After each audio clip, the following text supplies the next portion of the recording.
وقف ترمیم بل پر supreme court کا عبوری فیصلہ۔ وقف بورڈ میں ہندو ممبر کو شامل کرنے پر شدید برہمی۔ حکومت سے پوچھا کہ ہندو بورڈ میں مسلمان کو قبول کیا جائے گا۔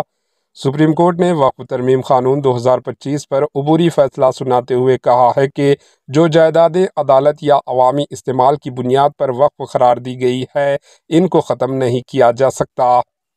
عدالت نے مزید کہا کہ وقف بورڈ اور مرکزی وقف کونسل کی تمام ارکان مسلمان ہی ہوں گے، البتہ جو افراد سرکاری حیثیت سے شامل کیے جائیں ان کا تعلق کسی بھی مذہب سے ہو سکتا ہے۔ Chief justice Sanjeev Khanna, justice Sanjay Kumar اور جسٹس وسواناتھن پر مشتمل بینچ 73 درخواستوں پر سماعت کر رہی تھی جن میں نئے وقف قانون کو چیلنج کیا گیا۔ عدالت نے یہ بھی واضح کیا کہ کلکٹر اپنی کارروائی جاری رکھیں گے مگر جب تک وہ زمین پر انکوائری مکمل نہیں کرتے اس جائیداد کو وقف نہیں مانا جائے گا۔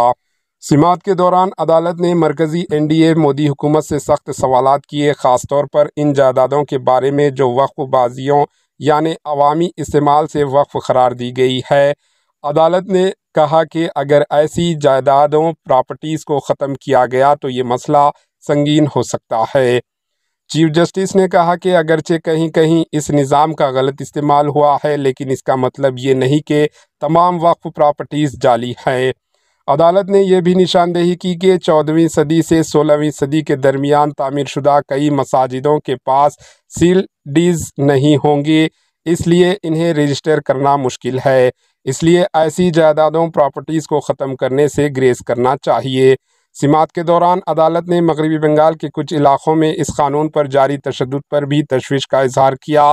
چیف جسٹس نے کہا کہ معاملہ عدالت میں ہے اور وہی اس پر فیصلہ کرے گی۔ عدالت کل بھی اس معاملے پر سماعت جاری رکھے گی۔ Bureau report, AHN news.